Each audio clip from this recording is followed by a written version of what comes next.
I need you to see this. Elon Musk is spreading a very specific kind of racism on the internet right now. Elon started retweeting some of the most prominent race scientists, and there was like nothing. No one, Chuck Schumer met with him after that. He is like the sort of patient zero for a lot of stuff right now. Elon seems to really like this account. They've gone by a few names on the platform, but they share extremely racist content that argues that black people are innately intellectually inferior beings. We actually settled this debate generations ago, but Elon Musk is helping to bring it back. Meet Louis Agassiz, a Swiss-born American biologist who believed that the races developed separately and were of different origins. In his view, Negroes were of the, quote, lowest grade of humanity. Look at this graph. It shows the follower growth of this account over time. And many of those peaks that you're seeing are the moments when Elon Musk engaged with them over the last few years. A simple response from Elon gives a fringe account like this one access to millions of users, drawing greater attention to these destructive ideas and earning this account tens of thousands of new followers. This page is part of a larger network of race science advocates on Twitter, people who use out of context IQ data and cherry-picked examples to make gross, sweeping statements about entire groups of people. And Elon Musk gobbles it up, pulling his audience of tens of millions of followers down the rabbit hole with him. And I'm not the only one who recognizes Elon's impact. They know that he's the best thing to happen to their racist ideas too, saying that he's done more to raise awareness for their cause than anything else. People are not being convinced by the strength of the empirical argument. They're being convinced by the appearance of the empirical argument. That's Will Stansel. He's an attorney and he's been fighting against this army of bigots for months. People are almost more susceptible to the simpler, charts with like race and IQ than they are to the really complicated stuff. The simple stuff, they can look at a chart and there's a line, there's a line that says black Americans and says IQ 70, white Americans IQ 101, and people go, well, that's it then. This is the most basic statistical error of the book. Is the correlation doesn't equal causation. Now, if you encounter this content in the wild, there are graphs in academic sounding language saying that IQ data proves that people of European descent are intellectually and genetically superior. You may know that it's wrong, but you may not have the language for it. So I reached out to Dr. Sasha Gusev. My name is Sasha Gusev. I am an associate professor at the Harvard Medical School. I am a statistical geneticist by training. I asked him if there was any scientific legitimacy to the claims that these people were making. So I think there's a couple of ways to think about it. One is this concept of race fundamentally doesn't have a basis in biology. So, as I mentioned, like the model, the evolutionary model that we have of genetic diversity is completely different from this sort of social model that we have of distinct, isolated racial groups. And so whenever we start talking about racial differences, that is already a flawed view of looking at genetic variation, which just does not follow those kinds of hard and separate racial distinctions. I think Dr. Gusev captured perfectly why Elon's role in spreading these ideas is just so uniquely dangerous. There's a kind of fusion of old school, just like gutter racism that everybody can kind of recognize, and this new school Silicon Valley data-driven analysis. And I think that is very confusing to people. And a lot of times they don't know what to do with it. They say, hey, there's this thing that I understand is ugly, and then there's somebody posting 100 charts that seem to support it. Talk to me, why are you engaging in this online? I mean, you're a busy scholarly individual, you're a professor. What brings you to Twitter to argue with derps online? That's a good question. I asked that question myself a lot too. I think it is important for the people who actually run those studies and understand where those charts are coming from and how their work is being misused, to be out there and talking about it. Welcome to Let It Be Known News. Lots going on, of course, lots and lots of going on. We Gonna talk about it this morning on a Friday. It's Friday. I had jury duty yesterday. For all people, I got out of it though. It was a civil case, actually. It was a medical case. These medical people, there's a doctor, he's being sued, the hospital's being sued. They better be careful out here. They really better be careful. Um, Orangey says, why do some people, black people, still have a Twitter account? Um, it's a good question. Good question. But I got out of my jury duty, so here we are, back in the saddle, as they say. We're gonna talk about a few things this morning, including if you haven't seen it, Greer was just raving about it. She doesn't rave about much, but the Luther Vandross documentary aired, and one of the things I appreciated among the many things, and she kind of broke it down, and then I went and saw some clips, and still haven't sat down and watched the whole thing. But one of the things was the David Bowie relationship. And the reason why, because I remembered, and they show this apparently in the documentary, David Bowie having this interview way back in the 80s, getting on MTV, early 80s, about not playing black artists and how he went in on MTV when they was talking about how it was one of those things where the MTV told him, well, we got to appeal to America or whatever. And he says, well, there's that 17-year-old Marvin Gaye fan, and there's that 16-year-old Prince fan.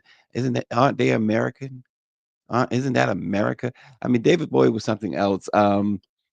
He obviously was an awesome dude, but I didn't realize that he and Luther had such a close relationship. Luther actually gives David Bowie, along with others. There's a couple of others. You got to watch the documentary if you haven't seen it. We'll talk a little bit more about that later. There, a few things, a few other things that happened, including, they should have held this, and I'm sure, I don't know if Dave is with us this morning. They should have held this ceremony on January 6th, that they could have. But the Presidential Citizens Award is a prestigious medal, Citizens Medal Award, was given out last night. President Biden included was Congressman Benny Thompson, who received this prestigious award at the White House in the East Room yesterday. He had been in Congress. He has been in Congress, I should say, for more than 30 years. And before that, he served in local government. And the presidential honor, obviously, for Benny Thompson was years in the making. His stature as the former chairman of the January 6th House Select Committee and House Committee on Homeland Security, the first Black American to hold that position, earned him a lot of praise and recognition for his hard work. He, of course, led that January 6th commission. And I mean, we've talked about it ad nauseum. The fact that um, he and Liz Cheney and others on that committee did all the work that Merrick Garland was hired and paid to do and did not do. And thus, you have what you have. That's going to be inaugurated on January 20th, despite what happened on January 6th, 2021. So, but then it wasn't Benny Thompson's fault. If there's one politician or a couple of politicians, he and Liz Cheney and others on that select committee, they're the ones who are not responsible for that nonsense. They're not responsible for it. They did what they had to do. And the president-elect is threatened to, especially with Liz Cheney, have her put in front of a tribunal. So this award should also, again, we said it before, it should definitely come with some sort of pardon, preemptive pardon. And this is where you have your preemptive pardons. We talked about pardons last week, and how you can't just pardon someone if they haven't done anything, but potential charges that the incoming administration has listed are what you can do when there is potential charges on the line, as they have spelled out. so you can already start inoculating them. And so far, the president hasn't done it. Now, I know Benny Thompson, of course, has come out and said, I don't want a pardon. I don't need, I don't, I'm ready to take him head on. Eh, I think he should take the pardon if he's offering it. And he certainly should be offering it. And again, it's January 3rd, and Marilyn Mosby has not been pardoned yet. Speaking of pardons, Joe Biden. So what's the deal? And others, there are others who have not been pardoned. And that is really getting more and more suspicious when you look at who you have pardoned, Mr. President. So before you head to the beach, before you head off to Rehoboth Beach for your official retirement, you got some work to do. And let's get it done. Of course, everybody watched, learned about with horror what happened in New Orleans. There now, authorities are saying that they no longer believe there are any suspects involved in the New Year's truck attack on Bourbon Street that killed 14 people and injured at least 35 others. After investigators reviewed all of the surveillance videos more closely, it appears that the suspect, 42-year-old Army veteran Shamsud bin Jabbar, who also died in the attack, placed explosive devices in the area himself and then changed clothes. The FBI is still investigating whether there were individuals that Mr. Jabbar spoke to or messaged with prior to the attack. But they are convinced that no one was in the vicinity to help him do anything. There's no additional threat to the public. But here's the other thing. Speaking of all of this, first of all, of course, Trump blamed Biden for this. You got to stop. This stuff is so ridiculous when politicians do this. It's just so outrageous. The turning the temperature up even more is ridiculous, and that goes for both sides. But in this case, Trump is blaming Biden. It's like you won the election, dude. You're going to be president in a couple of weeks. Be presidential for a change. Cut it out. I mean, at least do a George Bush and fly over New Orleans. Good Lord. Come on. But here's the other thing, and I know it's got my man Orangey down there. Not surprised. It probably didn't cost him one crawfish, but the governor, Jeff Landry, who compared the investigation into this as a jigsaw puzzle. Do you hear what he did? The guy, hours, not even hours after the attack, this is what he does. He goes to a steakhouse, posted photos. You, somebody said tone deaf. That is just, it's beyond, that's impeachable. It's an impeachable offense. How do you go to a steakhouse? This terror attack happens in your major, your most major city. Yeah, most major, I guess, is you can't really say it like that, but I'm saying it like that. All these people dead. This guy not only blows things up, but he jumps out of his car and starts shooting. And you go to a steakhouse, posting a thumbs with a thumbs up, looking like an idiot, the idiot that you are. And it's like, okay, those people dead. Now I'm gonna, they're dead meat, so I'm gonna go have me some meat, dead meat. He's an idiot. This is as low life as you can get. It's unbelievable. How does a governor do that? I mean, at least Rudy Giuliani faked it until he made it, right? Way when 9/11 happened. We all knew, all New Yorkers knew Rudy was no good for New York. He was horrible. Then 9/11 comes, and all of a sudden the world's like, oh, America's mayor. Because he showed up with a jacket on and flanked by all of his police people and everybody else, and toured the scene like George Bush flew over New Orleans during Katrina. That's all Giuliani did. But at least he didn't go to a steakhouse and start chomping down. It is just crazy. And this guy's a terror, terror, terror. It is terror, but they were hoping. Wasn't they hoping that it was something else? It was somebody else in that vehicle.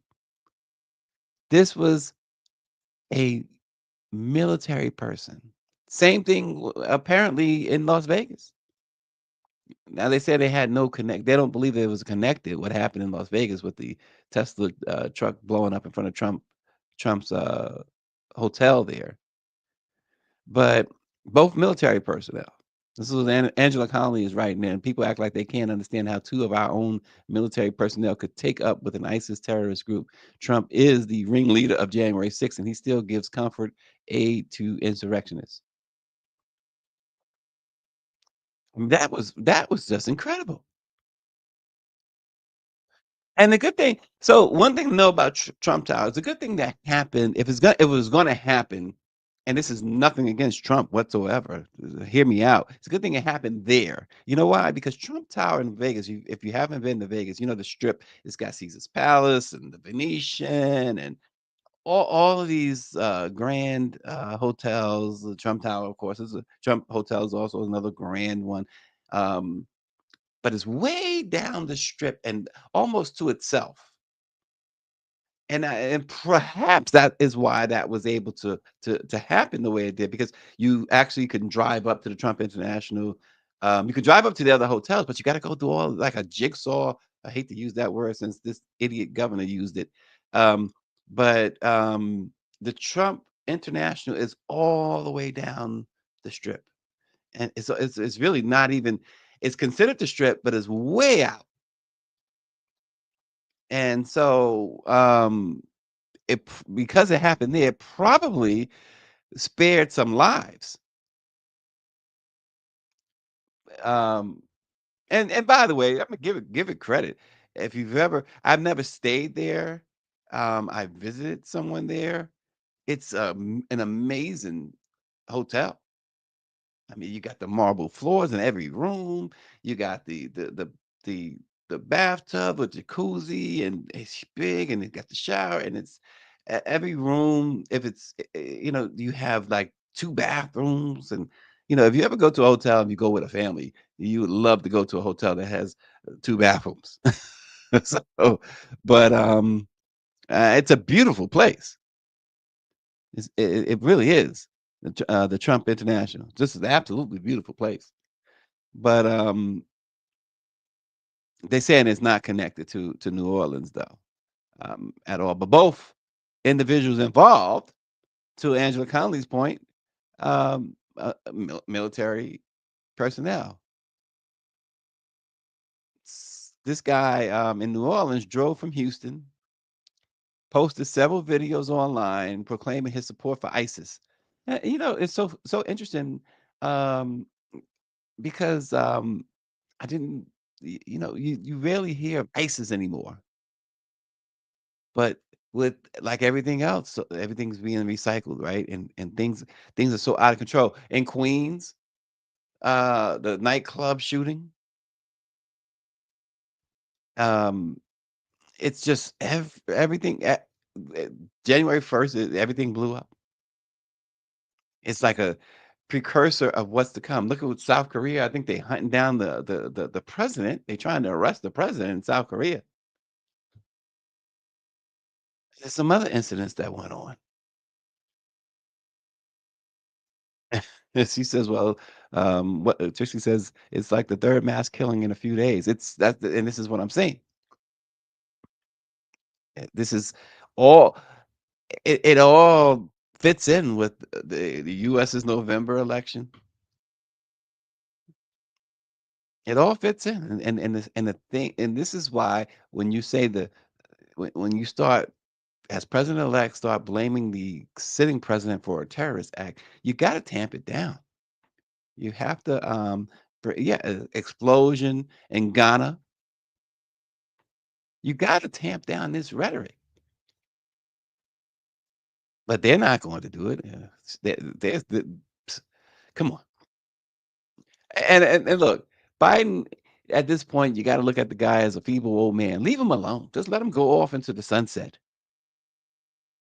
And then that was the other thing, right? Orangey, the Sugar Bowl ticket prices crashed to $11. Terrified fans have abandoned New Orleans, the game anyway, after the attack. Um, ONG says not too much on U.S. military vets, but 232 vets stormed the U.S. Capitol. Where's the outrage? I served 20 years, he says, and I wouldn't hurt a fly. By the way, 5 of those years were in combat. Yeah, and this is not. This is certainly not a slap or something against military vets. Perhaps this is just saying, hey, this is a response to perhaps they haven't been treated the way they should have been treated. You remember when they came home from Vietnam, they got a parade, and then they were either given postal jobs or just left to fend for themselves. America has is notorious, and I don't know how much has been done in recent years, and perhaps Orangey, you can speak to that. But in recent years, to fix how America, the government, treats its military veterans once they leave the military. Because what happened, listen, Vietnam has become really the poster for how mistreated and tossed about and thrown away U.S. military personnel has been in this in American history.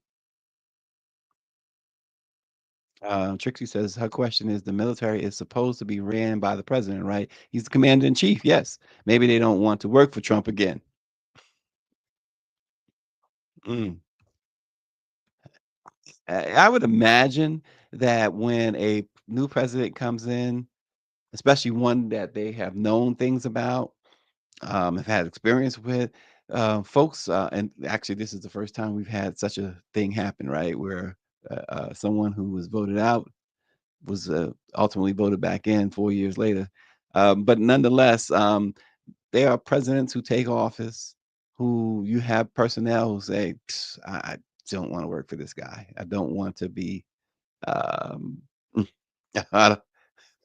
and then they have to take on I'm sure the commanders, Orangey and the higher ups, probably discuss these type of things with the troops, saying, "Listen, he's commander in chief, but you don't necessarily work for him. You're carrying out the duties um, of protecting America." He says the Sugar Bowl brings in $200 million. A lot of people sold their tickets and left. 17 vets a day commit suicide. We have a serious problem with OIE and OEF vets. Mm. Trixie says her uncle served headquarters. I guess, listen, I'm not into military speak that much, but I'm gonna say headquarters. What's the CO? CO First Battalion, 71st Infantry Division, and they treat the vets like crap. Mm. It's really a shame. It's really a shame. And you look at all those commercials, right? That they try to entice people to join, like the few, the proud, the Marines, and then those other commercials, and they boost it up, and it's like, then the real deal is that they don't care about you, and that's where it really hits people. RNG says our duty is to the Constitution, not to a president, and this is what I'm saying. I'm sure the commanders probably say that, right? Um, you can't worry about this guy. The guy in New Orleans, by the way, I don't know how much this matters, but he a little background on him. He 42 years old. Of course, as we said, an Army vet who served from the mid 2000s to 2015 as a human resources and information technology specialist. He was deployed to Afghanistan in 2009. He continued in the Army Reserves until 2020. He attended Georgia State University from 2015 to 2017. He's twice divorced. His first divorce happened in 2012, and then 8 years later, he finalized his second or 10 years later, he finalized his second divorce. I mean, two strikes you out, right? Two strikes is out. Yeah, listen, it shouldn't happen at the time. He has two daughters, aged 20 and 15. Previous charges in Texas he faced for misdemeanor theft in 2002 and driving with an invalid license in 2005. Um, so that's a little background on this guy. Wow, just a horrible, horrible, horrible thing. And our condolences certainly to the victims, and again to this whole city of New Orleans. Wow, that city they go through it on a regular. Something always goes on. They have to go through it, and that includes having to go through the government there, the local and state, really state government stuff that they have to deal with as well. Chicky says her uncle was in the black division in New York. Um, House Speaker Mike Johnson's allies are leaning into a key argument in a bid to avoid a chaotic floor fight over the gavel today. The vote against Speaker Johnson could delay the finalization of Donald Trump's White House victory. A day before the Speaker's election, Johnson, who has been endorsed by Trump to keep the top leadership post, is still racing to win over multiple Republican holdouts, a scenario that some Republicans privately fear could lead to another days-long protracted floor fight. But this time, there's a huge shadow over the race. Congress has never before tried to certify a presidential election without a House Speaker in place. In fact, you cannot carry out House business without a Speaker. And so senior Republicans say it's unclear what is going to happen if there's no speaker on January 6th when Congress is scheduled to certify Trump's victory over Biden. And they're not eager to find out. So they're fighting, and they're saying if they were the ones who are fighting for Johnson, say to oppose him now would weaken the Republican and strengthen Hakeem Jeffries. Oh, we can't do that. It also puts at risk the Electoral College certification, which is scheduled for January 6th, as we all know. So they're trying to figure that out. Trump has endorsed Mike Johnson, even though a lot of people believe that he only did it. He has no real loyalty to Mike Johnson, but he only did it so they can get on with the business. Trump believes he has a mandate, and believes he's going to be able to run roughshod over America, and Congress included. And so he said, let's get it on. And so this situation with Speaker Mike Johnson is going to be interesting to see what happens today, because Trump's going to hit the roof if they don't certify Johnson today. He's going to hit the roof. And there's going to be some serious ugliness. And Hakeem Jeffries and the Democrats said they're going to sit back and fold their arms and watch. Because the longer this plays out, you cannot, and that's the other part of it that's concerning, and it's concerning for everyone, that you cannot have an inauguration. You can't swear in a new president until the Electoral College votes are certified.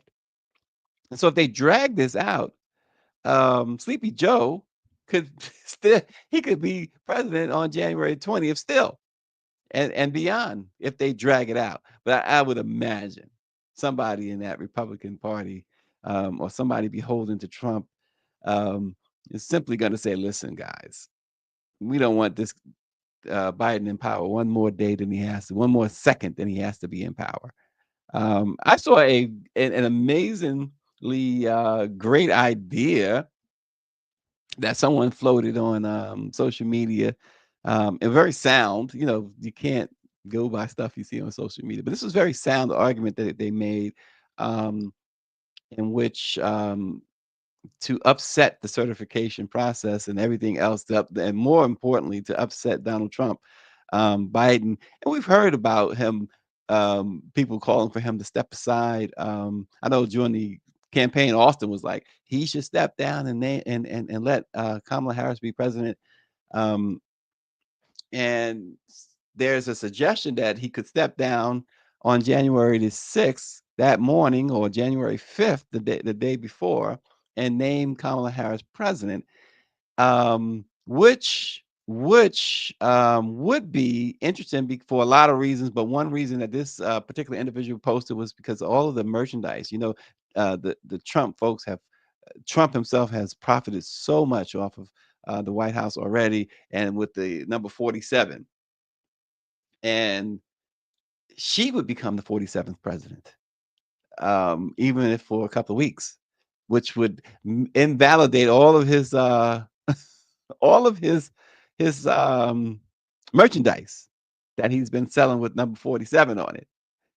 And it would also means that she would preside over the certification, or someone else would have to preside over the certification. Whoever she would pick as vice president for those 2 weeks would have to preside over it. That way, she would not have to preside over the certification of her own loss, which is interesting because the vice president is a part of that process and stands there with the House Speaker as they do the votes. If you remember the whole Mike Pence thing, they wanted to hang Mike Pence because he presided over the certification along with the House Speaker, Nancy Pelosi. So it would help the vice president avoid certifying her own loss to Donald Trump. And this is something that some people say it's petty. I mean, they call me petty, um, but this is something that wouldn't the other side do? And you don't do everything that the other side does. Well, in some cases you do. And this would be one. I would be all for it. Be all for it. Just to mess with folks' head. Just to mess with folks' head.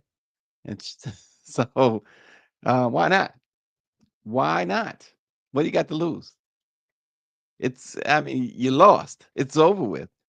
This guy's revamping everything. There are a lot of speaking of revamping, I wanted to mention this too. There are a lot of new laws. So we're in a new year now. It's already the third. And there are a lot of new laws that have come onto the books, particularly in certain areas. And if you're, for instance, Washington, D.C., Maryland, Virginia, and Washington, a new law requires insurance plans to cover infertility diagnosis and treatment, including 3 rounds of IVF, in vitro fertilization. The law also extends to medical costs for transferring embryos to surrogates. Families with children under 6 will also benefit from a new child tax credit in DC, up to $420 per child based on income. Student loan borrowers in DC are now protected under a Bill of Rights that prohibit deceptive practices by loan services and includes provisions for forgiving debt for individuals with total or permanent disabilities. But here's the other thing too. Businesses in DC are not mandated to accept cash payments, with exceptions for establishments holding alcohol license or those open late at night. And drivers in DC are now prohibited from turning right on at red lights where signage indicates the restriction. In Maryland, there are enhanced penalties now for speeding in work zones. So if you're driving through Maryland, it's a work zone. You better be careful. The fines now are up to from $60 to $1,000. So Virginia, if you're in Virginia, they launched a shared solar program, which enables Appalachian power customers to participate in solar facilities and receive bill credits. But there are gun laws in certain states that have come into existence that we got to watch for. So check out your local government websites to find out some new laws. For instance, gun safety in Colorado, handguns stored in unoccupied vehicles must now be locked in a hard-sided container and hidden from view. It seems like something so that is so it should have been on the books already, right? Um, Beginning January 1st in Colorado, applicants for concealed carry permits must complete an 8-hour training course, including a written exam and live fire exercise. Oh, just common sense stuff, right? Why wasn't it on the books already, you say? In New York, gun dealers must post warning signs about the risks of gun ownership starting January 7th. And the state will implement a registry for extreme risk protection orders. Minnesota has banned binary triggers, and Delaware extended its safe school zone laws to include university campuses, which makes a firearm possession on campus a felony, which again, common sense stuff. So if you're in places like Connecticut, there's a new minimum wage. There are new healthcare laws that are taking place there. Nevada, Illinois has new laws that streamline, I should say, the juvenile expungement process. And it requires, get this, in Illinois, they're requiring autism training for law enforcement officers. Isn't that something? Alabama is going to impose harsher sentences for those involved in the human trafficking of minors. And of course, in Florida, this is what Governor DeSantis can come up with, right? Social media platforms must terminate accounts of users under 14, otherwise they face substantial fines for non-compliance. So those are just some of the new laws in different areas. But look them up, folks. Monique got a ticket for $176 saying she was speeding in the work zone in Delaware. It blew her mind. You can't speed in the work zone. You can't do it. I remember so long ago. It was long time ago. And was driving upstate New York. And ever since then, I was like 20 years old. I have learned that when I get tired, I'm not going to drive anymore. I was in the car with two friends. We're driving. It's dark. It's pitch black. Of course, if you ever drove upstate, like near Rochester and stuff like that, it is pitch black. And what is that? I-87 or something like that. Whatever the throughway is. And there was a work zone, and I started dozing off. And good thing that no one was working, because I ran into all of the stuff that they had out there when I woke up and like, oh my gosh. Um, you gotta be careful in the work zones, extra careful in the work zones. That's for sure. That is for sure. Going back for a minute, David Youngblood talked about Kamala Harris, if that were to happen, if Biden would step aside for her for at least a day or a couple of weeks, he says she would become queen and could declare martial law as part of her core function and arrest Trump for insurrection. That's all that is in play. It's legal. It's you can do that, but of course we know Democrats are so weak. It's, that who would do something like that. It would take an AOC or a Jasmine Crockett, but anybody else with a D in front of their or in front or behind their names, they don't have the heart. They don't have what it takes. Um, David. Those are the only two. I mean, Benny Thompson probably would do something like that. But other than that, I mean, come on. Who can you think of in that party that, even though they would be well within their rights, it's not illegal, it's not breaking any laws. In fact, it is enforcing laws. Who else would have the backbone? Who else? And it's no shade against the vice president, but I think she would just toe the party line. I just don't see it from her. And we already, Biden has already shown enough of who he is. But again, there's only what, a handful, three, if any. I don't even know how many more would come to mind except Benny Thompson, AOC, and Jasmine Crockett.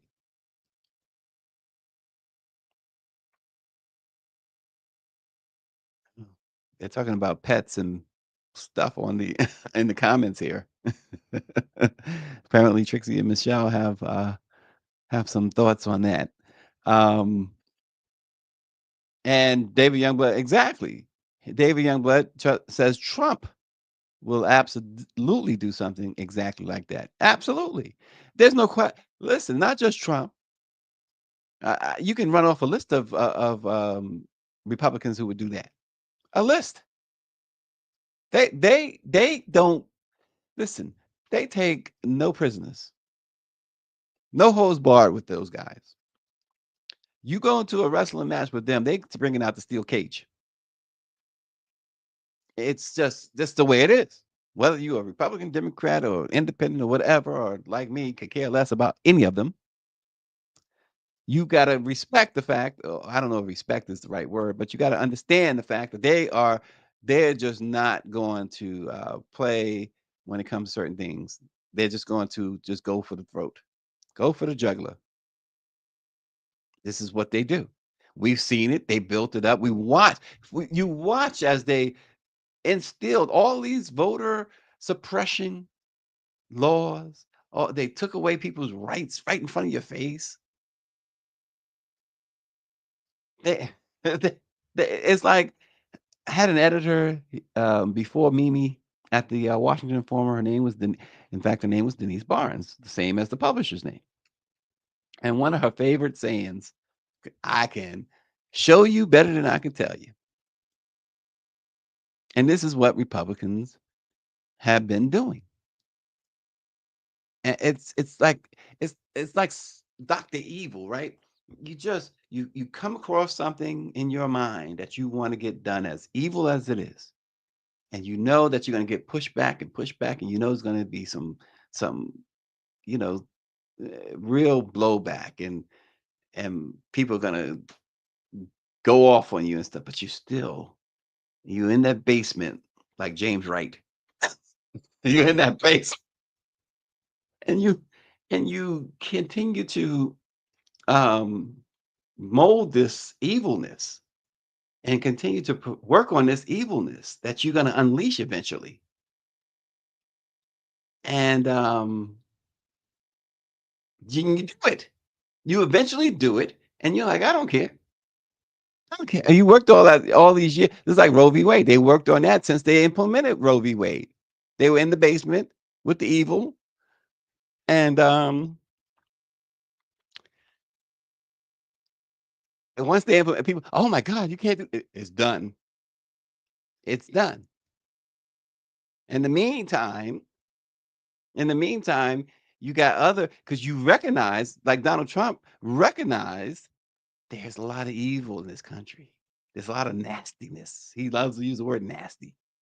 And there's a lot of nasty people in this country. And he put them, he worked them, and now he's like, you can't beat him. You can't beat him. Grizz gets on my case. Yeah, I'm laughing.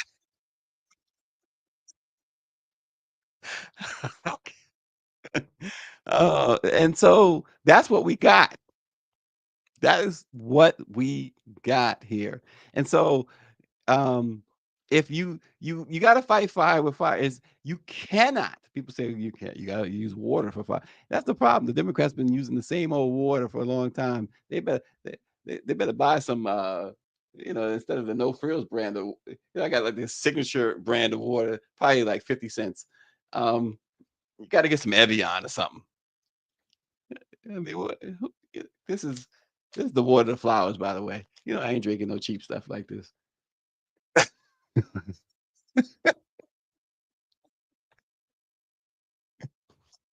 Man, same thing with affirmative action. Mike B says they've been working on dismantling that for 50 years. Right. And that's the problem, right? So Democrats will, okay, we tried to pass the George Floyd and Policing Act 4 years ago and it didn't work, so we've moved on. Republicans, affirmative action in 1970. 1975, we're gonna get rid of affirmative action. And people, well, affirmative action is still here. And the Republicans, we still working on it. It's still here, 1985, but we still working on it. 2015, we're gonna get rid of. We're still working on it. And now here we are. It's gone. Democrats, we're gonna get y'all some reparations. Do you know how many times that they tried to form a commission on the federal government? We go way back on that one. Democrats have no no follow through either. No follow through. You got to be like them. But here's the deal. What did my man Kendrick Lamar say? They not like us. Black people will get it done. Just put all black people in power. They'll get it done one way or the other.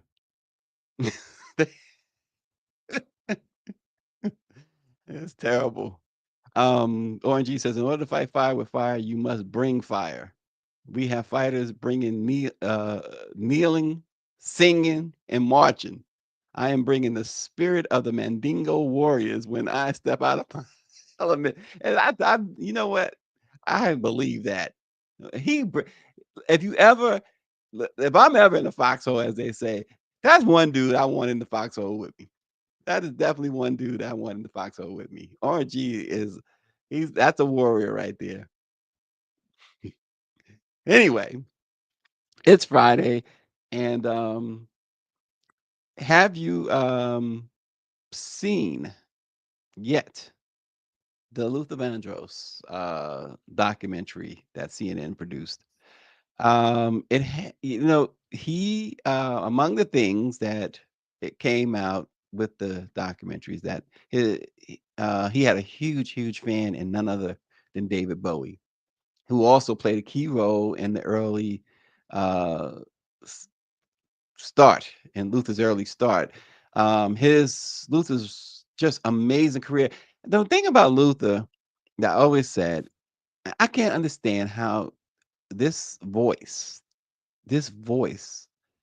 could have been so underappreciated. Because you remember, and I say this a lot, he didn't get a Grammy until he died.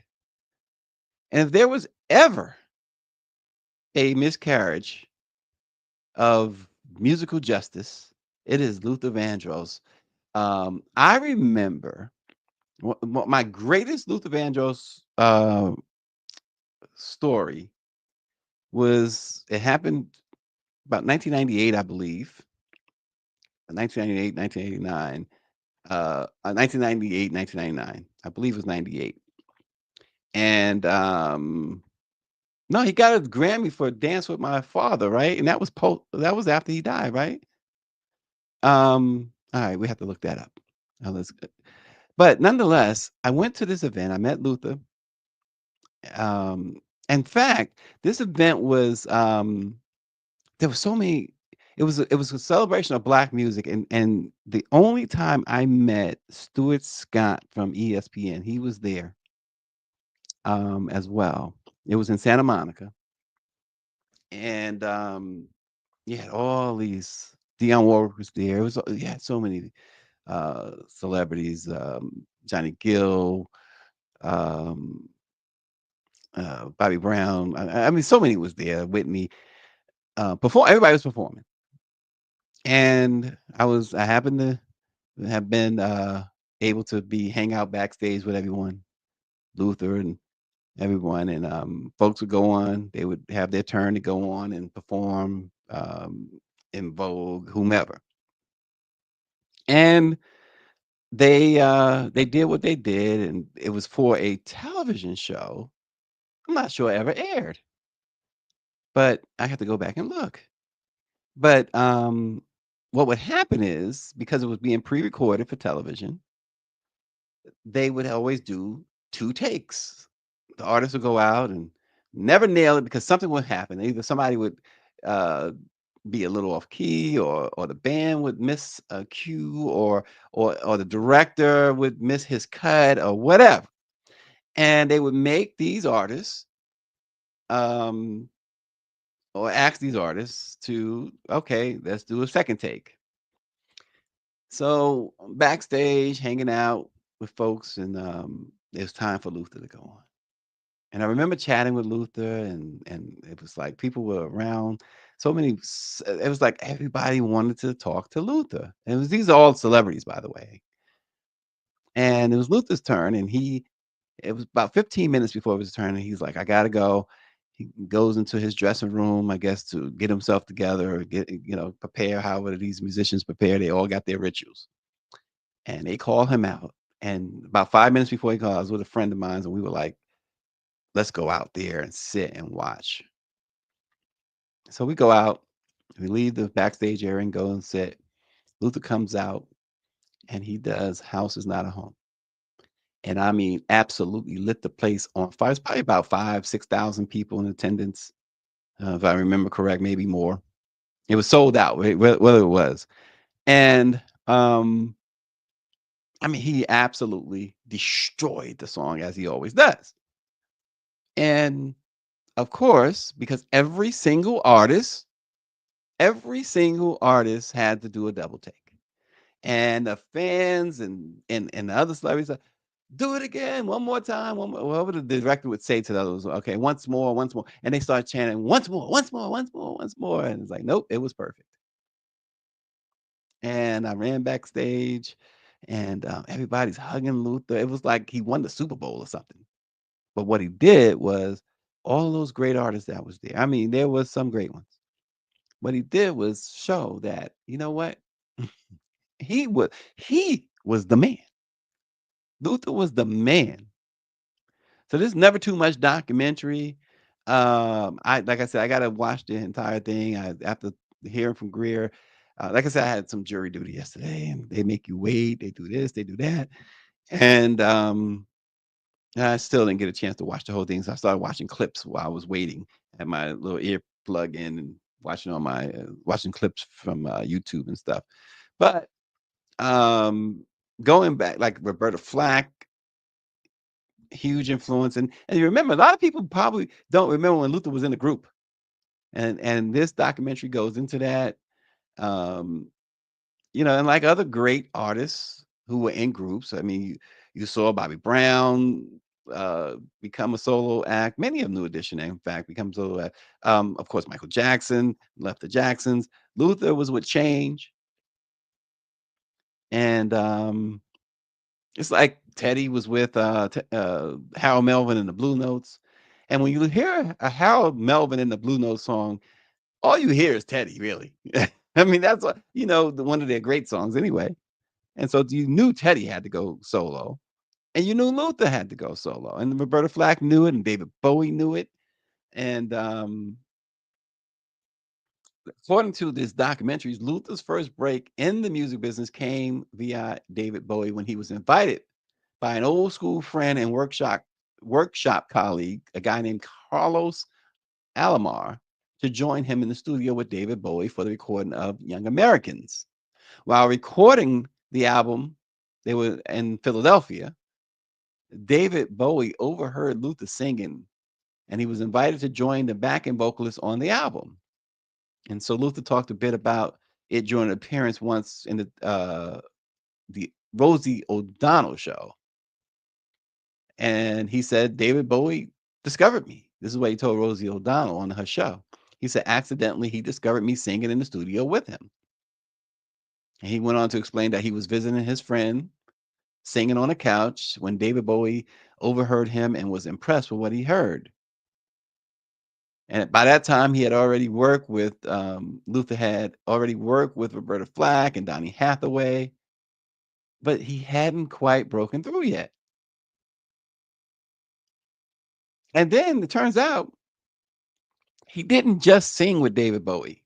He wrote with David Bowie. He wound up getting songwriting credit on Young Americans. And then Bowie rewrote Luther's single Funky Music Is a Part of Me. And they changed it to Fascination. The original version of Funky Music is a single on Luther's debut album in 1976 called Luther.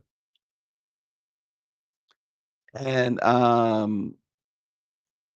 again, I remember the Bowie interview with MTV when he was promoting his Let's Dance album. He called MTV out for not playing music videos by Black artists. He said in that interview, David Bowie said, "It occurred to me, having watched MTV over the past few months, it's a solid enterprise with a lot going for it." He says, "I'm floored, though, by the fact that there are so few Black artists featured on." And he asks, why is that? And the host said, "Well, I think that we're trying to move in that direction. We want to play artists that seem to be doing music that fits into what we want to play for MTV. The company is thinking in terms of narrow casting." And Bowie shot back, "Well, narrow casting, that's evident. The only few Black artists one does see are on, it's about 2:30 in the morning," he said. "Very few are featured prominently during the day," he told the interviewer. He says, "We try to have," the interviewer says, "we try and do what we think not only New York and Los Angeles will appreciate, but also Poughkeepsie or the Midwest." He says, "Pick some town in the Midwest that would be scared to death by Prince, which we're playing, or a string of other Black faces." He says, "We have to play the music that we think an entire country would like." And Bowie just told him, he says, "I tell you what, maybe the Isley Brothers or Marvin Gaye means to a Black 17-year-old. Maybe think about that. And surely he's part of America as well," is what David Bowie says. He just went on and on. And David Bowie actually, his song Fame, well, Luther Vandross actually co-wrote that song as well. I did not know. And that's a big song. So really, really great stuff. I just really focused on Bowie because I did not really realize the history that they had. But the film also goes into, like I said, Roberta Flack, Dionne Warwick, and Aretha Franklin. So it's a lot there. And Luther Vandross was one amazing talent that, again, just did not get the recognition that he deserved while he was alive. So it's good to know that he is remembered now the way he should have been celebrated while he was alive. See, I was in the studio too with Luther and David and Shaq. See, y'all, don't be underestimating me. That's a great picture. It's a great picture, made greater because I was in it. Yes, Mike B says Bowie was an advocate for Black folks. He really was. Of course, he long time married to Iman. What, 40 years almost they were married before he died. David Bowie was some talent, but Luther Vandross, never too much. I gotta watch the whole thing, and you guys check it out. It seems like it is a winner, and you guys are winners. Stay warm. If you're in the Northeast, we're supposed to get some snow at the end of the weekend, so and some significant snow at that. So stay warm and check us out. If it snows really bad Sunday night, that means that what you can do on Monday morning is curl up with a cup of coffee or chocolate or tea or whatever it is that you drink, and come and laugh with us, and laugh and cry and everything else over the crazy state of affairs in the news business.